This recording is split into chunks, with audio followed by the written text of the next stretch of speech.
boa noite oficial para vocês, para a turma, tá? Hoje nós vamos falar sobre sinais vitais, né? A importância desses sinais vitais, o que seriam os sinais vitais, qual a importância dele, né? Da aferição dos sinais vitais. Pessoal, os sinais vitais, eles são os indicadores do nosso estado de saúde propriamente dito, né? E ele também é a garantia que as nossas funções circulatória, respiratória, elas estão andando bem. Os sinais vitais, eles servem como referência para a gente saber como que está o nosso paciente. Se o nosso paciente está tendo febre, se a pressão do nosso paciente está alterada.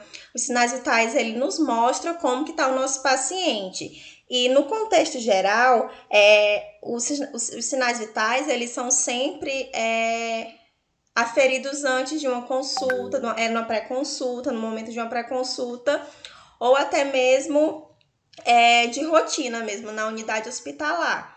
No prontuário do paciente sempre vem prescritos sinais vitais. A gente tem que ter aquele momento de aferir os sinais vitais do paciente, para a gente saber como que está a evolução do paciente, se teve melhora, se teve piora, se tem algum medicamento, porque tem alguns medicamentos que podem causar uma pressão um pouquinho mais alta, que eleva um pouquinho a pressão, então a gente tem que estar monitorando o nosso paciente sempre. E é através dos sinais vitais que a gente faz essa monitorização. O que é? Conceito dos sinais vitais. Eles são os sinais das funções orgânicas básicas, né? São os sinais clínicos da vida que refletem o equilíbrio ou desequilíbrio do nosso corpo, né? Que seria a questão da nossa temperatura, da nossa pressão arterial, da nossa saturação, tudo isso, né? Eles revelam pra gente se tá tendo um equilíbrio ou um desequilíbrio. São os nossos indicadores de vida. Eles orientam, favorecem o diagnóstico e o acompanhamento da evolução clínica do cliente, identificando as alterações precocemente. A questão dos sinais vitais, como eu falei anteriormente, ela é verificada sempre, é rotina. Quando você vai num postinho de saúde fazer uma consulta com o médico, a primeira coisa que você tem que fazer na pré-consulta é verificar os sinais vitais. Você vai na salinha, né, que a gente chama a salinha de hiperdia, que vocês vão ter contato nos estágios. Vocês vão naquela salinha, geralmente quem está lá é o técnico de enfermagem, e lá ele vai verificar a sua pressão, ele vai verificar a temperatura, ele às vezes faz um destro, né, para ver como que tá a glicose, se você for diabético principalmente. Então, ele pode estar verificando sua respiração. Tudo isso é feito antes da consulta, porque são parâmetros para o médico, ele já ir te avaliando, ele já ir planejando como que vai ser o atendimento. Numa UPA, por exemplo, na classificação de risco, ele serve para classificar o paciente. É através dos sinais vitais que o paciente ele é classificado em classificação amarela, vermelha. Vai depender dos sinais vitais do paciente para a gente classificar, tá bom? Ele é um meio rápido e eficiente de monitorização das condições clínicas do paciente, né? E quais são esses sinais vitais, né? A temperatura, que ela é medida em graus Celsius, né, geralmente. O pulso ou os batimentos, que são medidos em batimentos por minuto. A gente vai verificar em 1 minuto o pulso do paciente.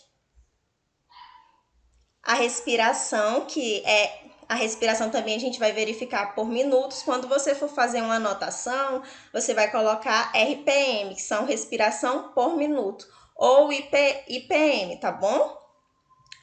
A pressão ou tensão arterial, que ela é medida em milímetros de mercúrio, mmHg. A dor e glicemia capilar. A dor, ela também é um parâmetro de sinais vitais. Você também vai verificar como que está a dor daquele paciente.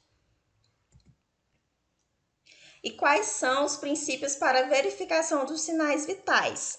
Nós, como profissionais, nós devemos conhecer os padrões normais de cada sinal vital. Por exemplo, do pulso. O pulso a gente tem que saber até quantos batimentos o coração ele tem que estar para o paciente ele estar normotenso, que seria a pressão normal, né? O pulso normal. seria, por exemplo, de 60 a 100. Esse é o valor normal. Então, nós, como enfermeiros, como técnicos, nós temos que saber bem esses padrões, saber mensurar, saber os valores normal de uma respiração de um adulto, porque a respiração ela vai variar conforme a idade do paciente. Um adulto normal ele tem de 12 a 20 respirações por minuto, sempre é por minuto. Nós devemos utilizar um equipamento devidamente certificado e calibrado. Aqui está falando sobre a questão principalmente do esfigmomanômetro. Eu vou estar mostrando para vocês mais para frente o que seria cada um desses objetos, né? Que eu creio que até a professora ela já pediu para vocês comprarem, né? O esfigmo, pessoal, é o equipamento que a gente utiliza para verificar a pressão arterial do paciente. E ele tem diversos tamanhos e ele também tem um relógiozinho que ele tem que estar calibrado. Não adianta a gente ver só lá que está no zero, que está zerado, a gente achar que está ok. Não, a gente tem que calibrar ele uma vez por ano, o esfigmomanômetro. Deve-se realizar uma abordagem organizada e sistemática para a verificação dos sinais vitais. Então, tem que ter uma ordem. Por exemplo, um paciente chega na unidade, né? Você vai começar a verificar os sinais vitais. Antes da gente iniciar o procedimento, a gente tem que se certificar se aquele paciente ele veio andando, veio deambulando, porque se ele veio deambulando, a pressão dele vai estar um pouquinho alterada. Então, a gente deixa ele descansar um pouquinho para poder aferir a pressão.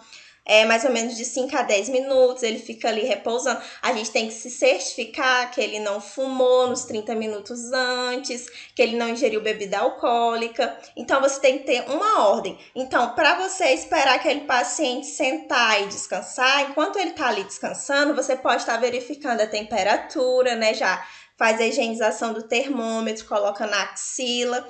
E aí, enquanto isso, vai conversando com o paciente, porque até o emocional do paciente, ele altera os sinais vitais. Então, a gente tem que estar sempre mantendo aquele paciente calmo, conversar com ele. E é muito importante que durante a aferição dos sinais vitais, principalmente da pressão arterial em si, a gente não converse com o paciente para não dar alteração, tá bom? Respeitar os horários prescritos em que os sinais devem ser verificados, né? Essa aqui é a questão dos pacientes que estão em enfermaria. Pois no prontuário do paciente, quando vocês tiverem acesso, vocês vão ver que lá sempre tem um horário que é prescrito para verificar os sinais vitais. Assim como tem o horário de medicação, o horário de dieta, também tem o horário dos sinais vitais, que a gente tem que estar verificando conforme o prontuário do paciente. Você vai lá, verifica, digamos, às 10 da manhã. Verifica respiração, temperatura, pressão arterial, verifica todos os sinais vitais dele, anota, né, no prontuário e checa. Sempre checa tudo. Sempre que você fizer uma medicação, você checa. Verificar um sinal vital, você checa, tá bom? E tem que ser respeitado nas unidades. Assegurar que as suas mãos e os materiais estejam limpos. Isso aqui é muito importante. Quando você verifica a temperatura de um paciente, você tem que higienizar o termômetro do bulbo para a base, sempre com álcool, um algodãozinho. Terminou de verificar, você higieniza também, tá bom? Também vale para o estetoscópio, né? A gente tem que higienizar as olivas, tem que fazer a higienização do manguito. Tudo isso a gente tem que estar sempre higienizando todos os materiais para verificar os sinais vitais. Estabelecer um diálogo com o paciente explicando o procedimento que irá realizar. Isso aqui é importantíssimo. Antes da gente fazer qualquer procedimento no paciente, a gente tem que explicar o procedimento. Seu João, por exemplo, ele tem que ser feito um curativo. Antes de você ir lá fazer um curativo, você tem que higienizar as suas mãos, é muito importante, tá? Higieniza as suas mãos na técnica asséptica, que a gente vai ver no laboratório. Eu creio que vocês já viram em algumas outras disciplinas, tá bom? Higieniza as suas mãos, prepara o material, vai até o paciente, explica todo o procedimento que você vai fazer. Ó, seu João, hoje a gente vai fazer a troca do seu curativo, explica direitinho para ele tudo que você vai fazer. Se você vai verificar os sinais vitais deles, vão aferir a sua pressão, seu João. Aí, logo após, você vai, pega a sua bandejinha que já tá montada e vai até o seu João. Antes da gente fazer qualquer procedimento, seja ele invasivo ou não invasivo, a gente tem que se comunicar direitinho com o paciente, explicar todo o procedimento que a gente vai realizar. Lembrando que o estado emocional interfere fortemente nos valores dos sinais vitais, então a gente não pode deixar aquele paciente nervoso, por isso que é importante a gente estar sempre explicando o procedimento que a gente vai realizar com ele, tá? Primar pela privacidade e dignidade, que está muito relacionado, pessoal, com a questão do banho no leito, né? No banho no leito, vocês viram a teoria, né, com a professora, e eu vou mostrar para vocês a técnica. A gente só vai expor o que realmente a gente for limpar, né? Vocês viram que a gente faz, por último, a higiene íntima do paciente, né? Você vai expondo somente a área que você vai higienizar. Você tem que sempre se preocupar de colocar um biombo, né, para prevenir, para prezar mesmo pela privacidade do paciente, né? Não vai expor a privacidade dele. Se for, por exemplo, um curativo em um local, digamos assim, na região do sacro, né? Você também vai preservar a privacidade dele, coloca um biombo. Todo procedimento que você for fazer, é bom você colocar um biombo para prezar por essa privacidade do paciente. Comunicar, confirmar e anotar as alterações significativas encontradas. A questão da anotação, ela é muito importante para nós como enfermeiros, como técnicos de enfermagem. É a nossa arma, a anotação, né? Se acontecer alguma coisinha com aquele paciente e você não tiver anotado, você pode ser responsabilizado. Se você tiver anotado, por exemplo, tem um paciente que ele está com a temperatura muito alta. Você foi lá, feriu a temperatura dele, viu que ele tá com a febre muito alta, corre risco daquele paciente convulsionar, né? Digamos assim. E aí você anotou, comunicou ao enfermeiro, né, plantonista, e não foi tomada nenhuma atitude, mas você foi lá, você viu, você anotou, você tá respaldada. A anotação é o nosso respaldo, é a nossa arma. Após o uso dos materiais, providenciar a limpeza e desinfecção do mesmo.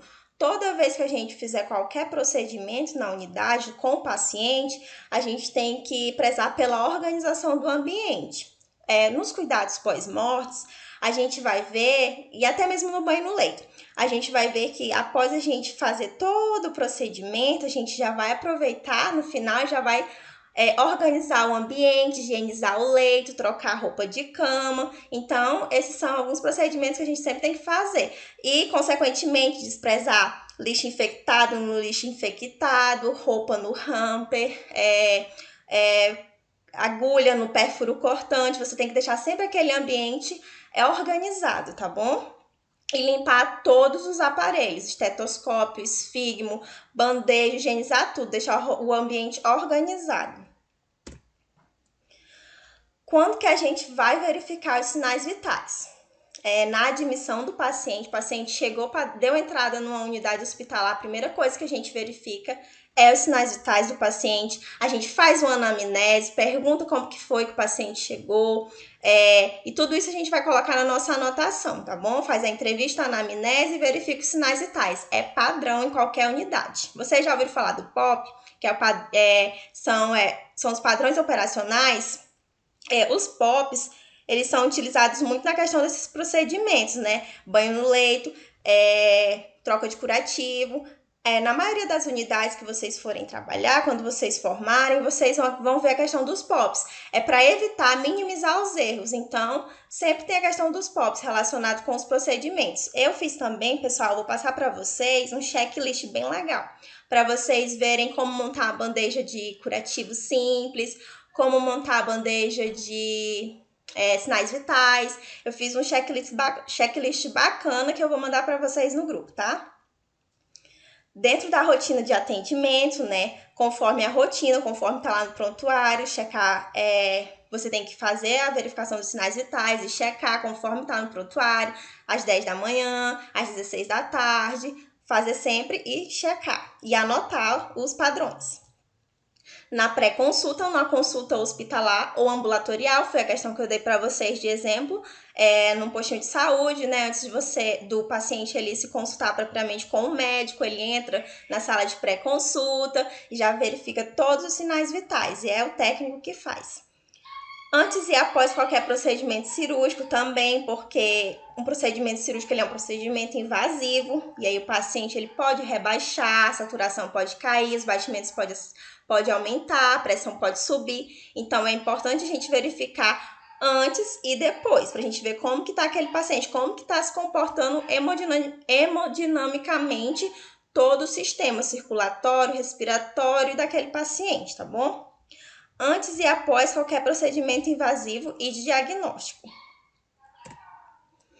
Antes e após a administração de medicamentos que afetam as funções cardiovasculares, respiratórias e de controle da temperatura. Então, gente, o que eu falei para vocês, algumas medicações, elas alteram as funções cardiovasculares. Então, a gente tem que estar sempre verificando a questão da pressão antes de aplicar o medicamento, a questão da temperatura também, porque algumas medicações, elas interferem.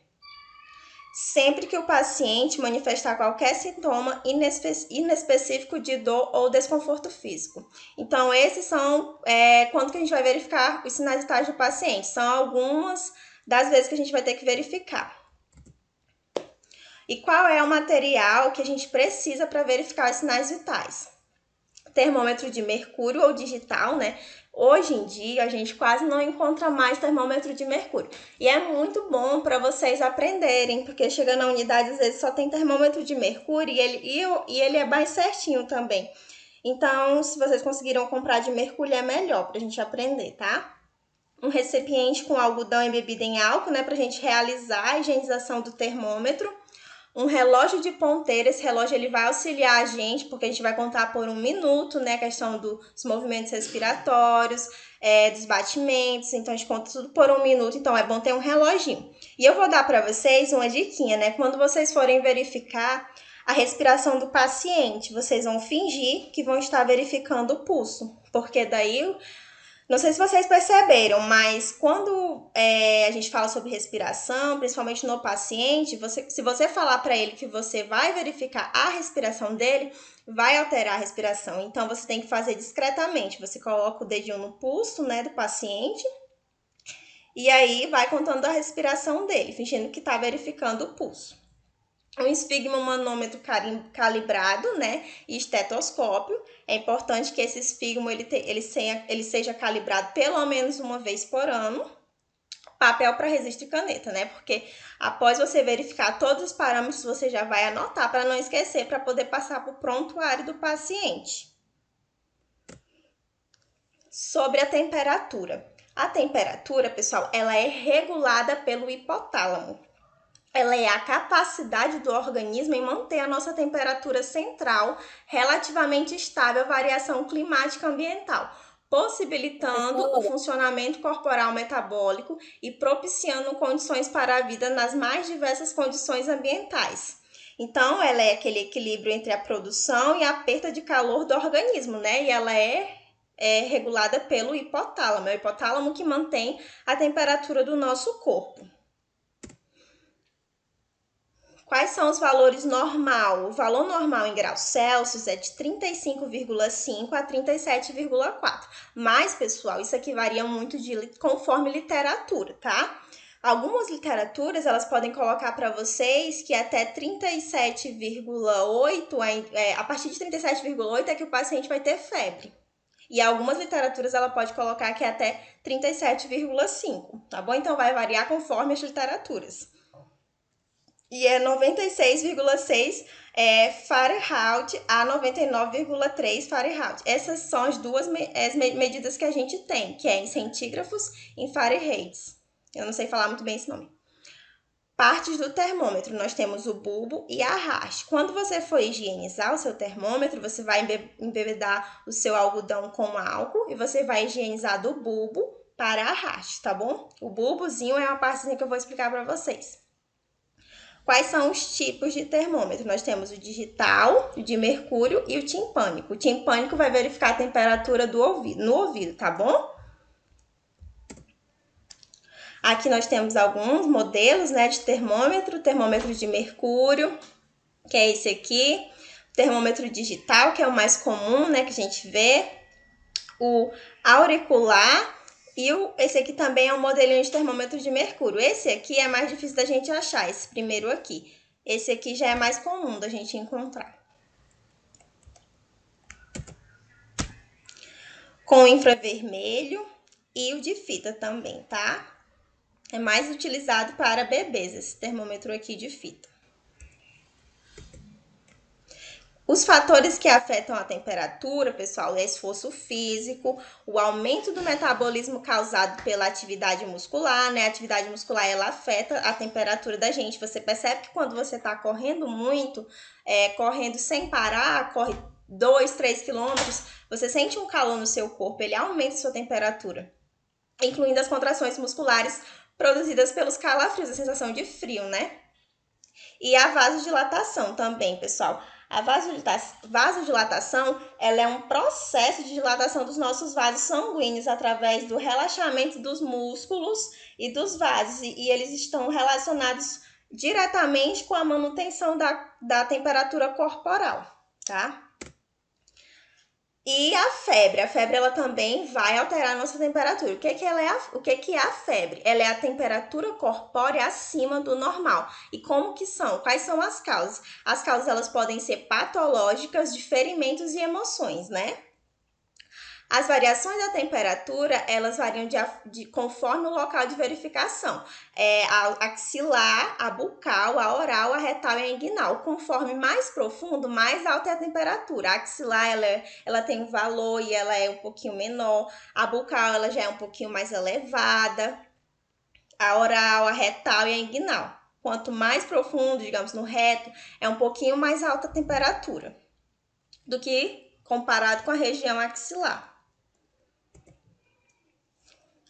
Aqui tem os valores de referência, né, de temperatura axilar. Ela varia entre 35,5 e 37.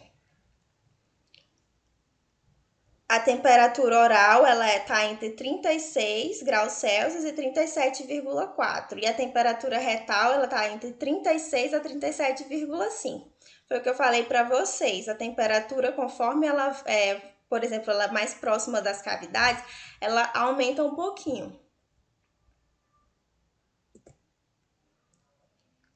Quais são as vantagens de medir na axila? Por exemplo, a vantagem é que é um local mais acessível, seguro e não é invasivo, né? Não te constrange. Ele possui menor contaminação também. Pode ser usado também em neonatos e em pacientes não colaborativos. Mas nos neonatos, a gente também pode estar utilizando a temperatura retal, tá? E a desvantagem é que o tempo de medição ele demora um pouquinho, né? Às vezes demoram de 3 a 5 minutinhos e é contraindicado entrar uma queimadura e na região torácica. A oral. As vantagens da oral é que ela é acessível e confortável para o paciente. E as desvantagens é que ela é afetada pela ingestão de líquidos ou alimentos. Não usar em pacientes que se submeteram à cirurgia oral e ela é contraindicada em lactentes, crianças pequenas ou pacientes inconscientes não colaborativos, tá bom? Então, a gente não pode estar verificando a temperatura oral nesse tipo de paciente, né? Nos bebês, nas crianças pequenas e nos pacientes que não colaboram, né? Aqueles pacientes que podem travar a mandíbula a qualquer momento e se machucar. A retal, pessoal, a vantagem da retal é que ela é mais confiável e mais precisa, tá bom? A temperatura verificada na região retal, ela é mais confiável. E ela é constrangedora, né? Então, essa é uma desvantagem. Ela exige um reposicionamento do paciente, requer lubrificação. Então, ela acaba constrangendo um pouquinho mais. Então, ela é a menos utilizada, apesar de ser a mais confiável. Ela é contraindicada na presença de diarreias, intervenções cirúrgicas do reto e os processos inflamatórios locais. Agora a gente vai falar sobre quais são os tipos de febre, né? Nós temos a febre sustentada, que é aquela febre que é mantida, né? Que fica geralmente em 38 graus, a intermitente, a remitente e a recidivante. Qual é a diferença de cada um? A sustentada, ela é uma febre que ela fica ali por 24 horas. Geralmente, ela fica entre 38 graus. Ela fica mantida mesmo. O paciente, ele começa a ter quadro de febre e ele é mantido em 38 graus, sustenta. A intermitente, como o próprio nome já diz, é aquela temperatura que vai, né, aumenta e depois ela baixa e volta à normalidade. E um exemplo de doença que causa febre intermitente é a malária. A remitente são os períodos de febre seguidos com períodos sem febre, né?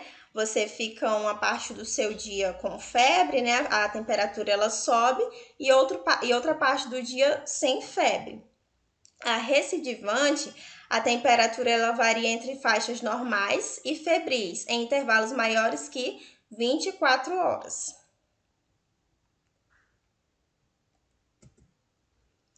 Como que é o procedimento? Como que a gente vai fazer a verificação da temperatura? Primeiramente, nós vamos higienizar as nossas mãos, né, conforme a técnica asséptica, né?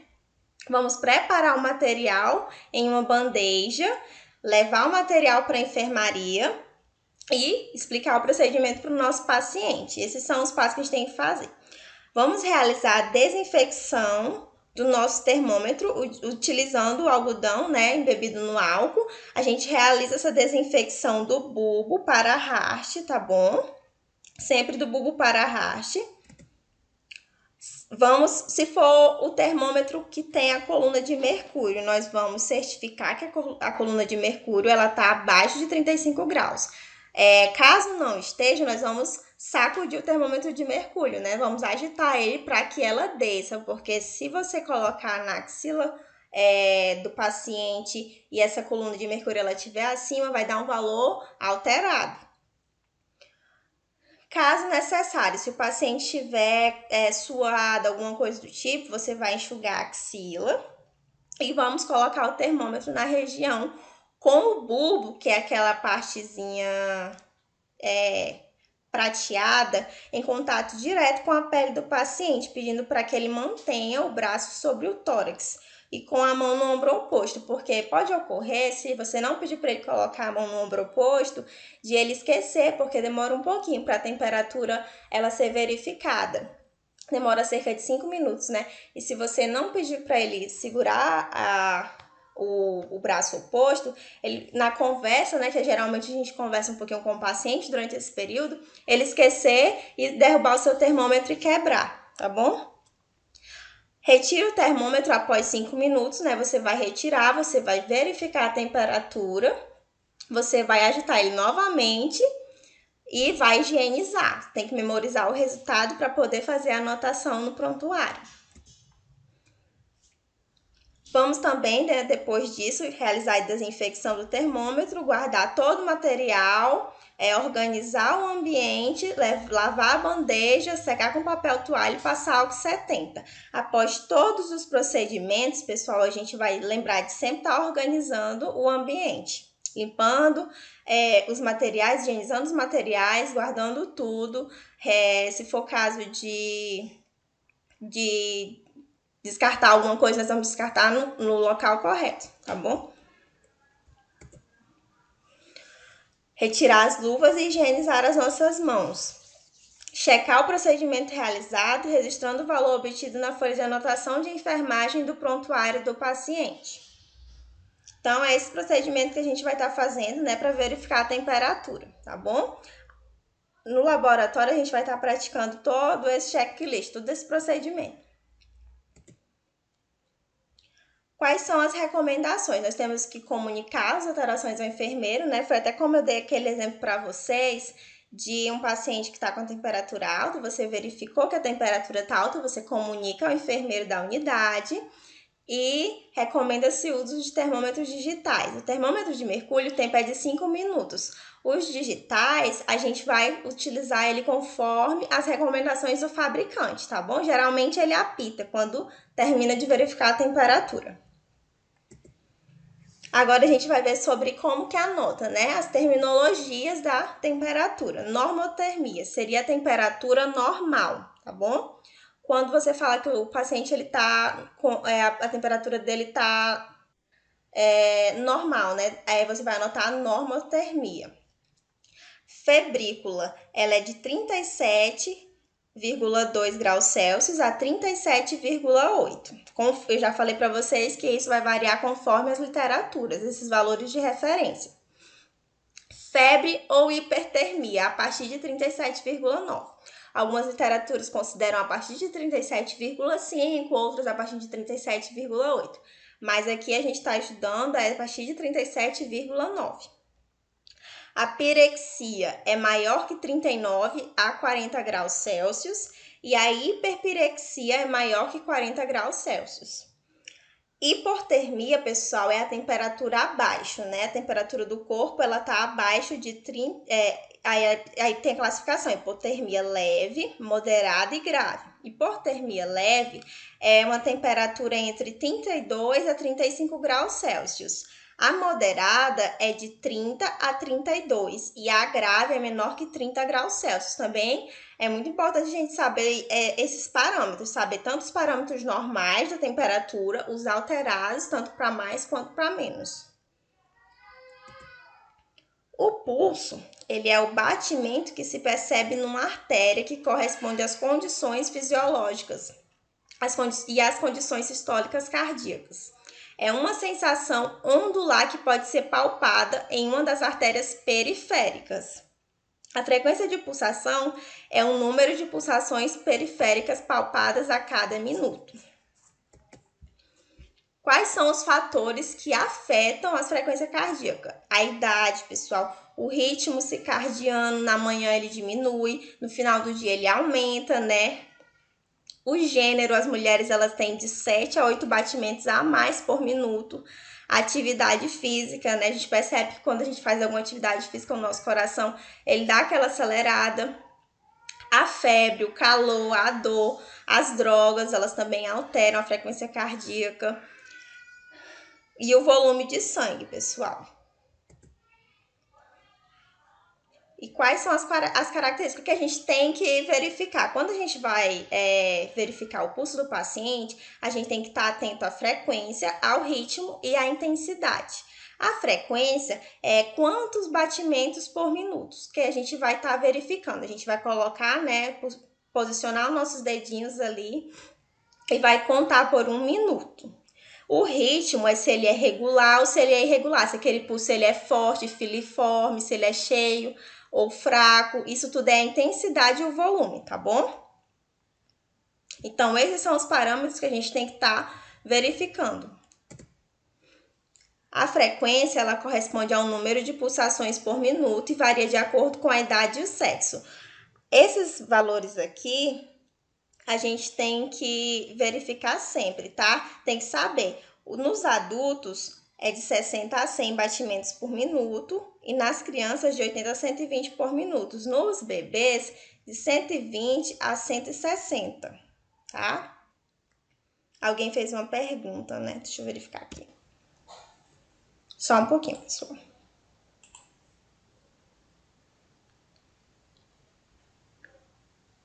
Digitálicos. Não seria digitais?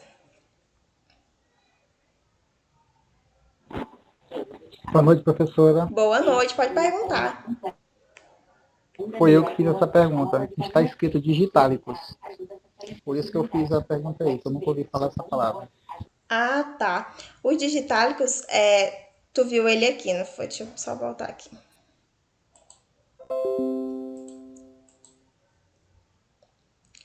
Digitálicos ou sedativos, Volta o eles slide aí um pouquinho para desaceleram me dizer onde enquanto foi. Para cafeína, poder escolher. nicotina, cocaína e aumentam. Pessoal, digitálicos, eles são grupos de fármacos que são utilizados nas doenças cardíacas. Eles estão naquela parte das doenças cardíacas, tá bom?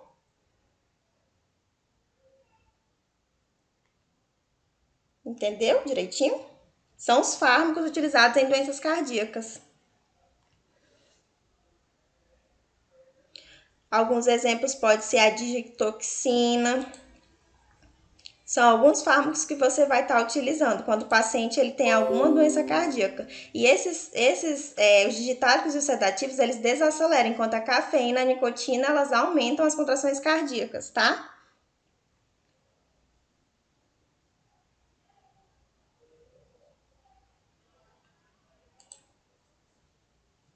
Voltando aqui. Deixa eu só voltar aqui pra cá mesmo, porque senão vai ficar muito ruim.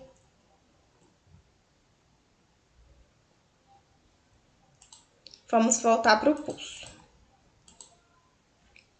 Aqui são os valores normal, pessoal. Os adultos, né, como eu falei para vocês, a questão do pulso, da respiração, ela varia conforme a idade do paciente, né? As crianças, por exemplo, o pulso delas é um pouquinho mais alto, né? A respiração delas é um pouquinho mais elevada. Os bebês, eles têm aquela pulsação mais rápida.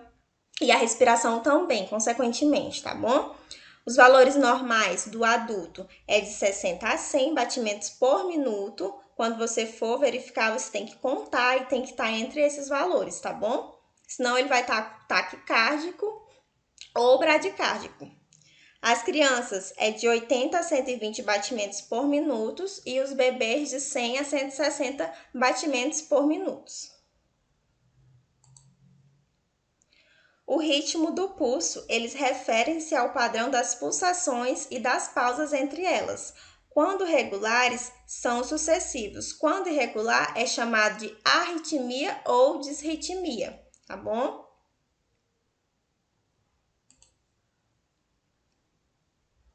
Agora nós vamos ver o que seria a taquicardia. Taquicardia é a frequência, né? Os tipos de frequência, que é taquicardia, bradicardia e normalcardia. A frequência aumentada ela é chamada de taquicardia. A bradicardia é a diminuição da frequência, ou seja, os batimentos daquele paciente ele está abaixo de 60 batimentos por minuto. Taquicardia está acima de 100 batimentos por minuto.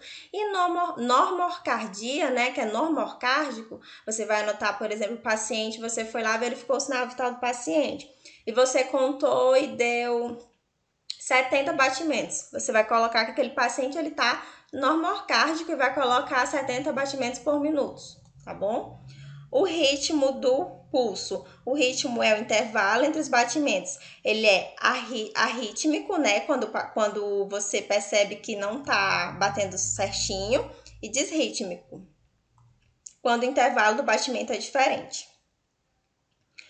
A amplitude é se ele é forte ou cheio, que você vai sentir o pulso do paciente, você vai ver se aquela pulsação ela é forte ou se ele é fraco e filiforme, a redução do volume sanguíneo. Você sente a pulsação, mas você sente bem fraquinho. Quais são os locais que a gente consegue verificar? Aqui na região temporal, na carótida, na região braquial, na radial e na femoral. Geralmente, a gente verifica na região radial. Quando a gente vai fazer a verificação de todos os sinais vitais, a gente já vai na região radial, tá bom? Aqui na braquial, geralmente a gente posiciona o esfigmo. O esfigmo não, o esteto, tá bom? Pra gente verificar a pressão arterial do paciente. A gente vai na fossa cubital, coloca o manguito de 2 a 3 centímetros acima da fossa cubital, posiciona o nosso esteto com o diafragma e ausculta. A braquial, geralmente, a gente utiliza para auscultar. Mas na pressão arterial, eu vou ensinar para vocês como verificar tanto pela pulsação quanto pela ausculta. A região poplítea também, que é pouco usada, a tibial posterior e a pediosa dorsal do pé. Esses são os locais que a gente pode estar verificando a pulsação. Vamos ver o procedimento. Como que a gente vai verificar o pulso do paciente?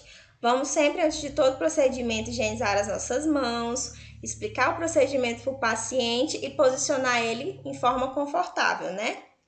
Colocar o dedo médio e o indicador sobre a artéria. A gente nunca pode colocar, pessoal, o nosso polegar, porque vai confundir os nossos batimentos com o do paciente.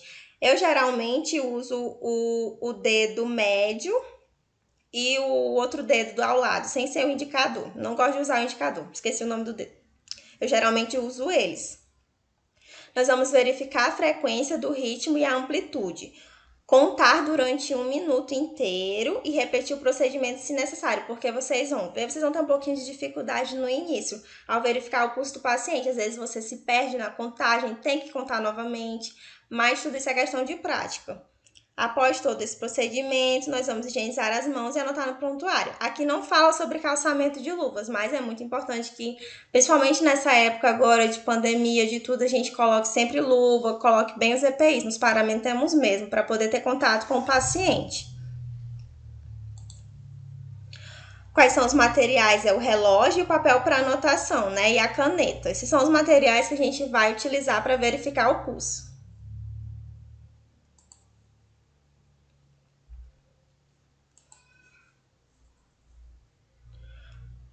Nós também temos que ter alguns cuidados na hora de verificar, né? Nós temos que estar com as mãos aquecidas, nunca fazer uma pressão muito forte sobre a artéria. Nós devemos nos certificar primeiro do ritmo e depois contar. A gente vai primeiro sentir aquele pulso para ver se ele está forte, se ele está filiforme, como é que está aquele pulso. Nós vamos evitar a verificação do pulso durante situações de estresse para o paciente, porque isso pode aumentar, né, os batimentos do paciente, consequentemente aumenta a pressão. Os locais para verificação dependem do estado do paciente, né? Nunca usar o dedo polegar na verificação, pois pode confundir com a sua pulsação com a do paciente, foi o que eu havia dito, e evitar verificar o pulso em membros afetados. As artérias femoral e carótida são locais de fácil palpação, mas geralmente, né, a gente verifica mais um radial.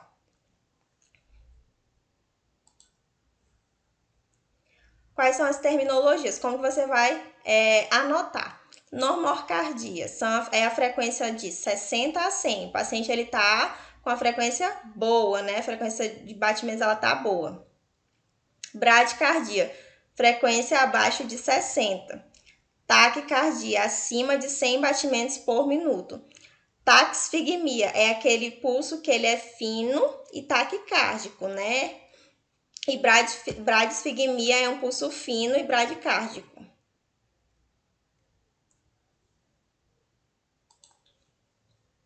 A respiração, agora a gente vai falar sobre a respiração. A respiração, a gente vai utilizar aquele métodozinho que eu falei para vocês. Fingir que está contando o pulso e está verificando a respiração do paciente, tá bom?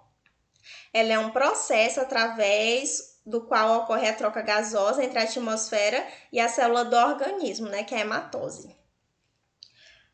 Mecânica da respiração, é através da inspiração, né, e da expiração. Então, é isso que a gente vai estar contabilizando no paciente. Quando o paciente ele inspira e expira, a gente conta um ciclo, tá? Conta uma respiração. Os fatores que influenciam a respiração é a doença ou a indisposição. Exemplo, enfisema ou bronquite altera o estímulo natural. Enfisema pulmonar e bronquite, elas vão alterar, consequentemente, a respiração do paciente. O estresse, a ansiedade, ela causa a hiperventilação. A idade, frequência e capacidade pulmonar, ela altera na frequência e na capacidade. A posição corpórea, posição curvada ou abaixada, reduz a amplitude. Por isso, quando você está cuidando de algum paciente, ele tem algum problema, né, pulmonar, geralmente a gente leva um pouquinho o leito, porque facilita a respiração do paciente, aquele leito é levado em 45 graus. As drogas, né, os narcóticos deprimem a habilidade de respiração, outras podem aumentar ou diminuir. Os narcóticos, eles deprimem a habilidade de respiração, outras podem aumentar ou diminuir ou afetar o ritmo. O exercício, ele aumenta a frequência e a amplitude respiratória.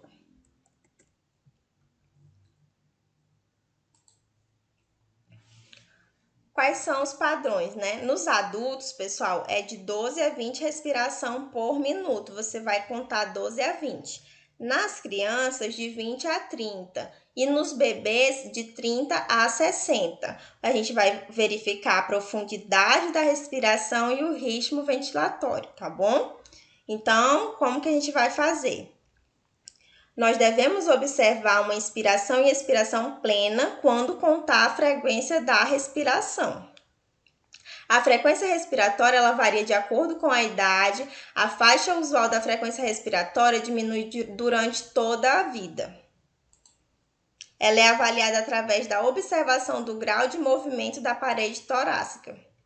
Deve-se descrever os movimentos respiratórios como profundos, normais ou superficiais. O que seria a respiração profunda? Ela envolve a expansão plena dos pulmões, né, com a expiração completa. A superficial, ela é uma pequena quantidade de ar atravessa os pulmões e o movimento ventilatório é difícil de se observar. Então, essa é a diferença da respiração profunda e da respiração superficial. O padrão respiratório ele pode ser determinado por meio da observação do tórax ou do abdômen. Homens saudáveis e crianças geralmente apresentam respiração diafragmática. Ela resulta da contração e relaxamento do diafragma, sendo observada melhor pela visualização dos movimentos abdominais.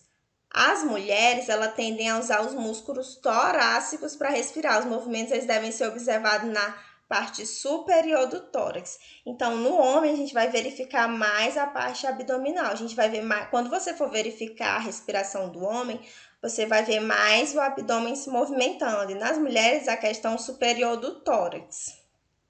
Isso que é uma dica para a gente, quando a gente for verificar. O valor normal, a gente anota como eupneia. Paciente que está respirando entre 12 a 20 incursões por minuto, ele é um paciente eupneico. O valor alterado é taquipneia, acima de 20 batimentos, 20 respiração por minuto, e bradipneia, abaixo de 12 respiração por minuto. Agora a gente vai ver quais são as diferenças dessas terminologias, né? Dispneia, eupneia, taquipneia. A dispneia, pessoal, é a dificuldade de respirar. O paciente que tem dificuldade de respirar, quando você for anotar, você vai colocar que ele está dispneico. Um paciente que respira bem, ele é eupneico. A eupneia ela é presente em indivíduo que respira normalmente. A taquipneia é o aumento da frequência respiratória. Aquele paciente está com mais de 20 respirações por minuto. A bradipneia é a redução da frequência respiratória. Ele está com menos de 12 movimentos respiratórios por minuto. A apneia ela é a ausência dos movimentos respiratórios. O paciente tem até a apneia do sono. Não sei se vocês já ouviram falar. O paciente, enquanto dorme, ele para de respirar por algum tempinho. Aí dá-se o nome de apneia do sono. Geralmente é em paciente obeso, paciente que tem problema cardíaco, enfim. A ortopneia é a dispneia em decúbito, aliviada pelo menos ou parcialmente ao sentar, ou pela elevação parcial do tronco. A ortopneia é aquela posição em decúbito, né, que o paciente ele está totalmente em decúbito, e quando você eleva um pouquinho a cabeceira, né, aquilo melhora a respiração.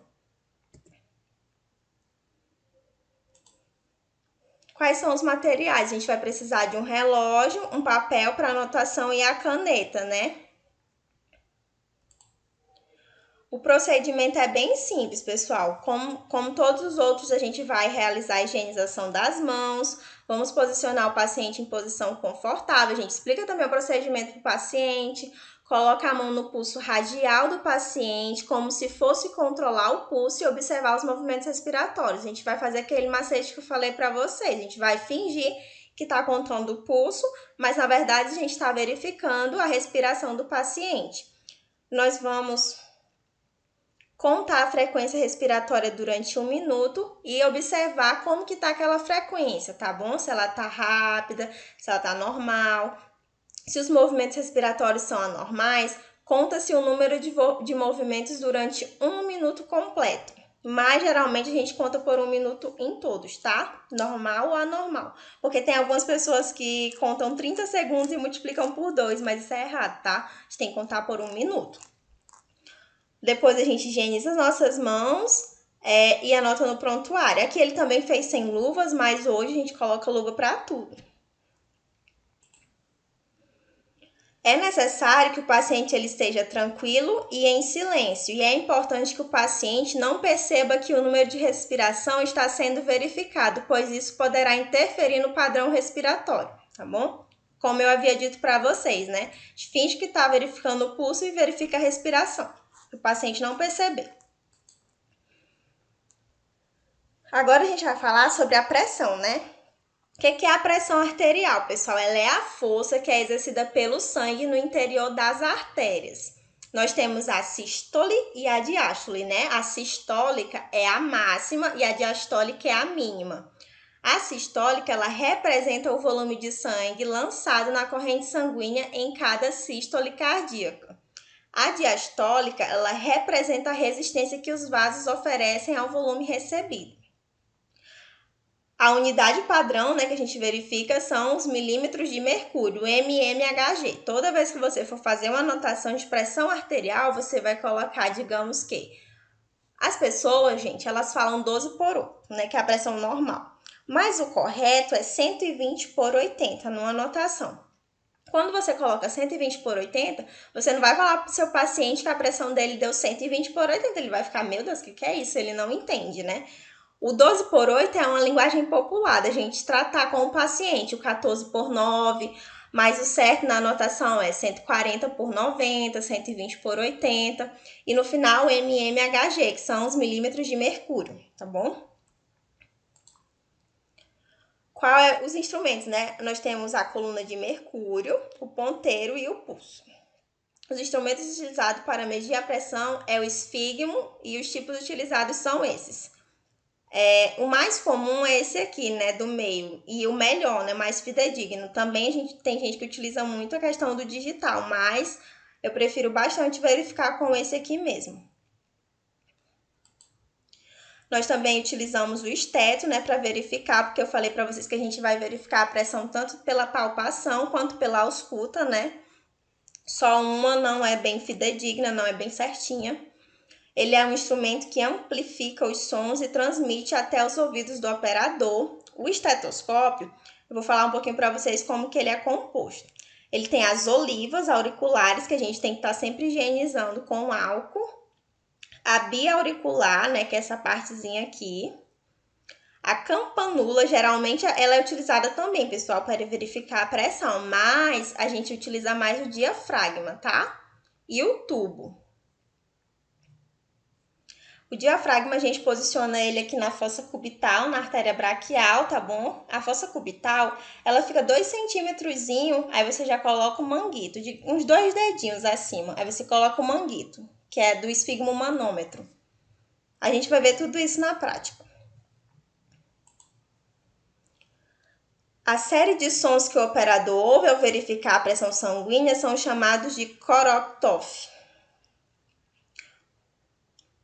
O primeiro som claro, quando o sangue flui através da artéria comprimida, é a sístole. Então, o primeiro sonzinho que você, ao escutar no seu esteto, é a pressão sistólica. Você vai olhar para o relógio, vai ver onde o ponteiro está marcando e vai gravar, que aquela lá é a sua pressão sistólica.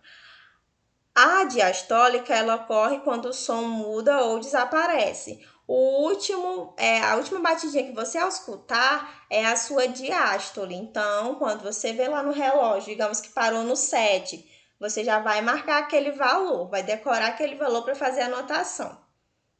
A medida incorreta da pressão arterial pode trazer consequências graves, tanto por levar pessoas normotensas a serem tratadas sem necessidade. Pessoas normotensas são pessoas que têm a pressão arterial normal, né?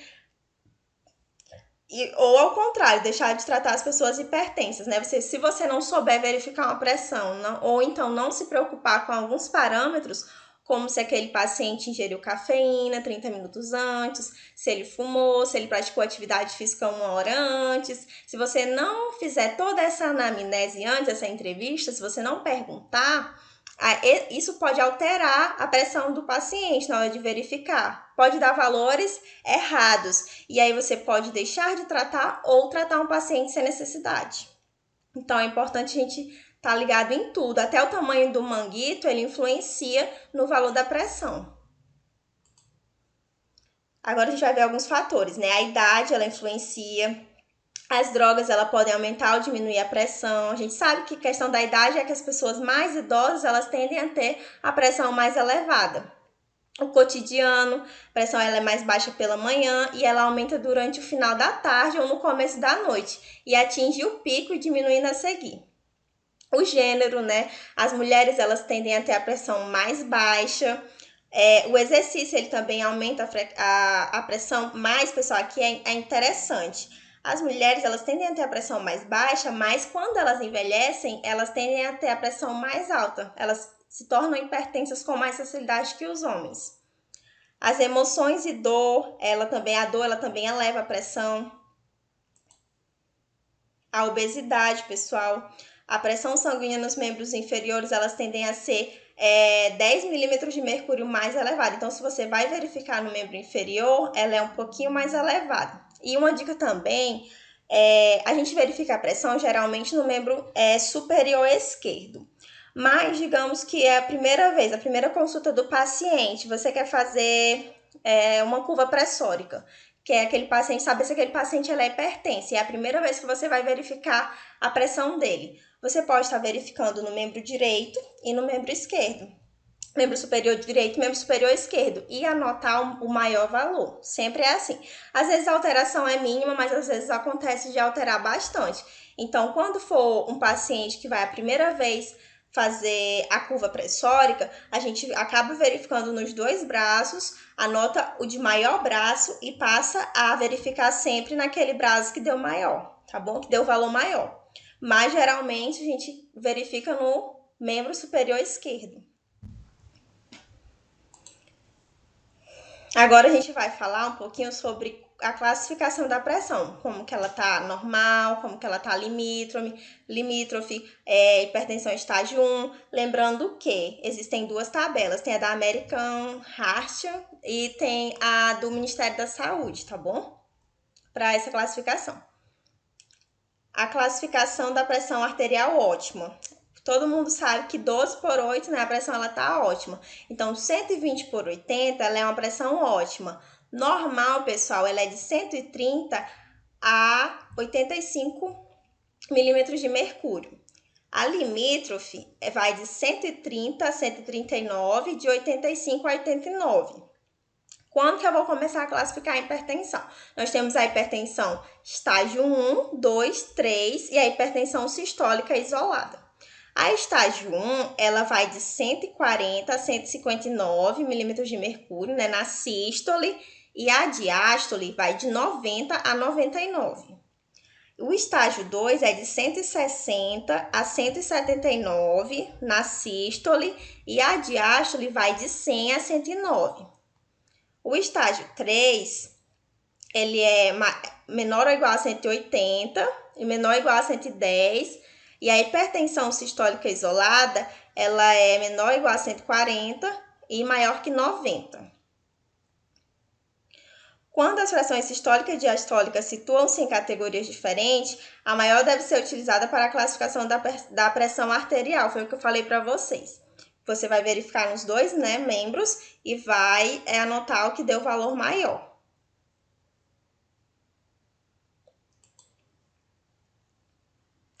Como que a gente vai falar quando o paciente ele é hipertenso, né?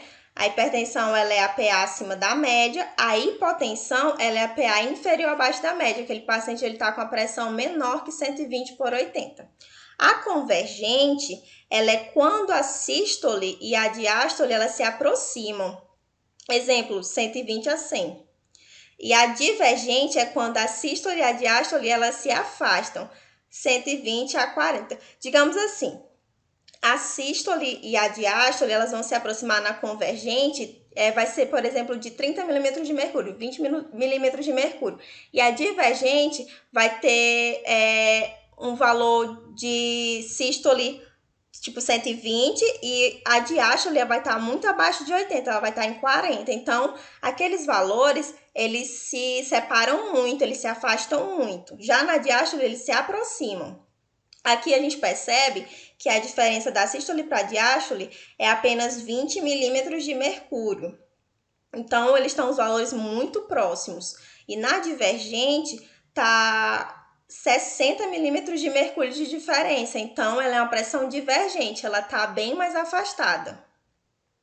O valor da sístole para a diástole.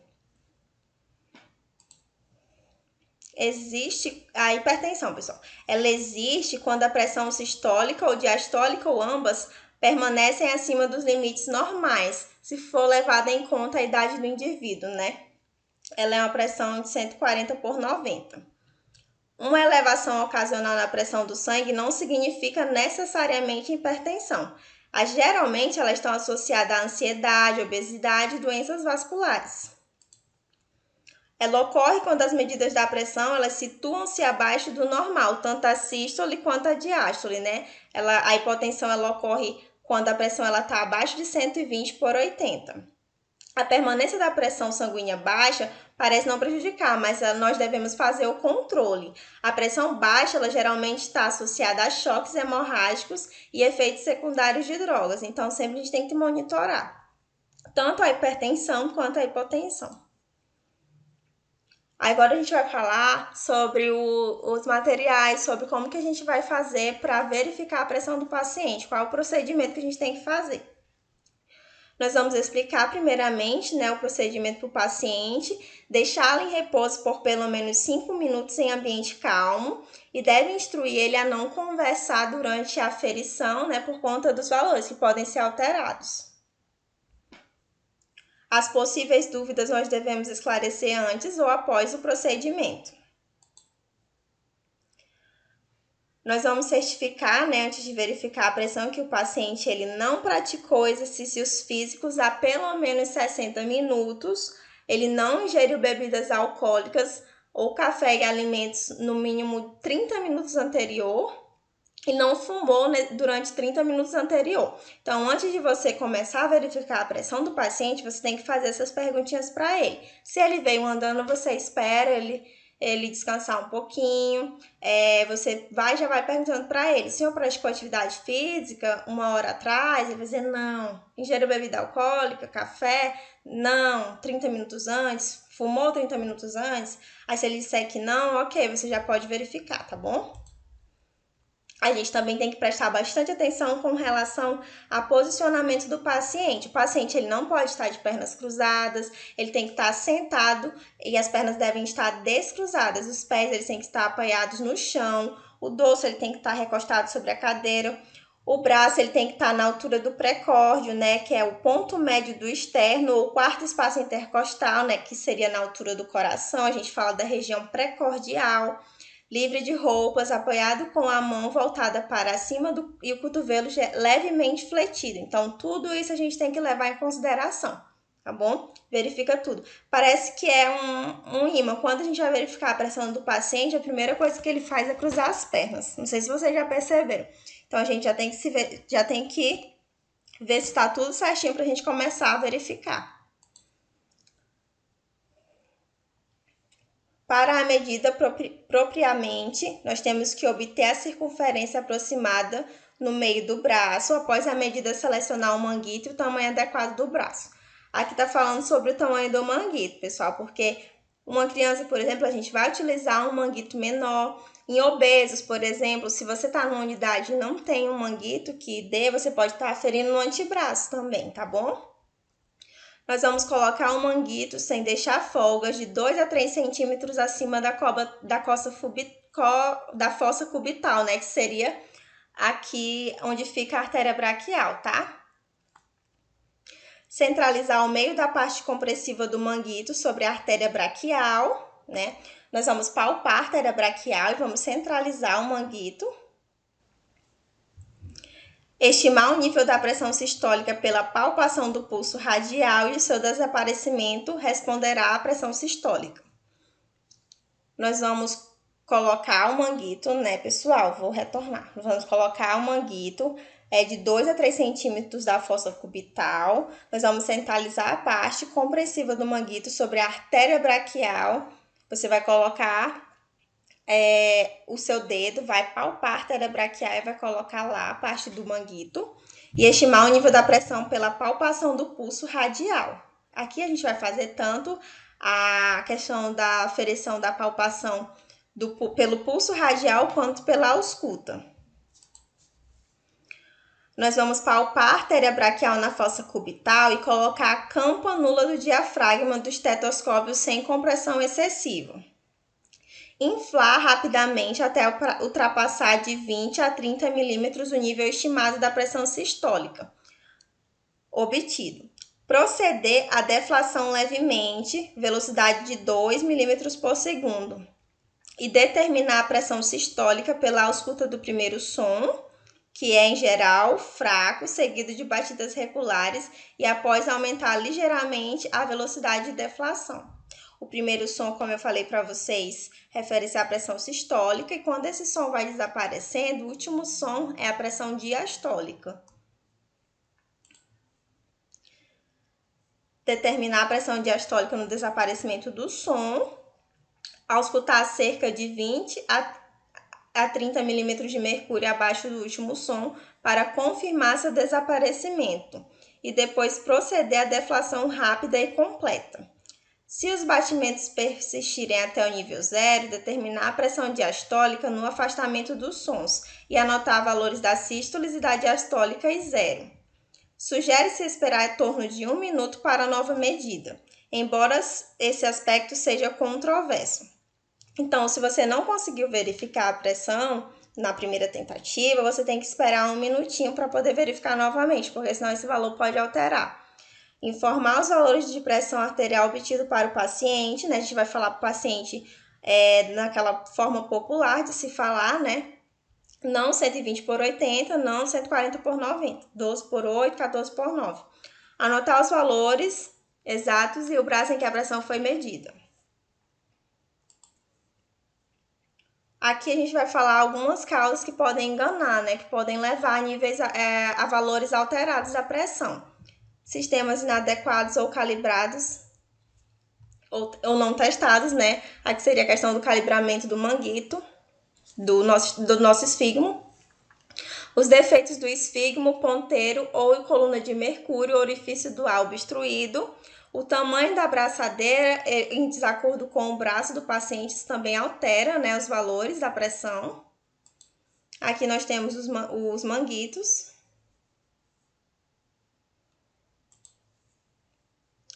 Braços sem apoios, eles também dão as pressões falsamente altas, tá? Então, a gente tem que pedir para o paciente se posicionar corretamente, descruzar as pernas e colocar o braço na altura da região do pré-córdio. O examinador posiciona um instrumento ao nível acima ou abaixo do coração ou comprime o estetoscópio demasiado. Nós temos que ter cuidado com a pressão que a gente vai fazer, né, com o estetoscópio sobre a artéria, porque isso também altera. As mãos do examinador e equipamento frios provocam aumento, então a gente tem que aquecer antes de colocar em contato com o paciente. Sistema acústico danificado. Interação entre examinado e examinador, ela pode alterar a leitura da pressão arterial. Então, a gente pede para o paciente não conversar e a gente também não conversa nesse momento de aferir a pressão. Pessoal, essa questão da pressão, a gente vai ver no laboratório a prática corretinha, porque aqui, eu não sei se ficou bem claro, né? A questão da gente palpar a artéria, inflar até o manguito, até você parar de sentir a pulsação. Só depois você vai acrescentar de 20 a 30 milímetros de mercúrio e continuar a ausculta, né? E vai desinflando. Eu não sei se ficou bem claro, mas a gente vai ver isso aqui tudinho no laboratório. A gente vai aprender a verificar a pressão.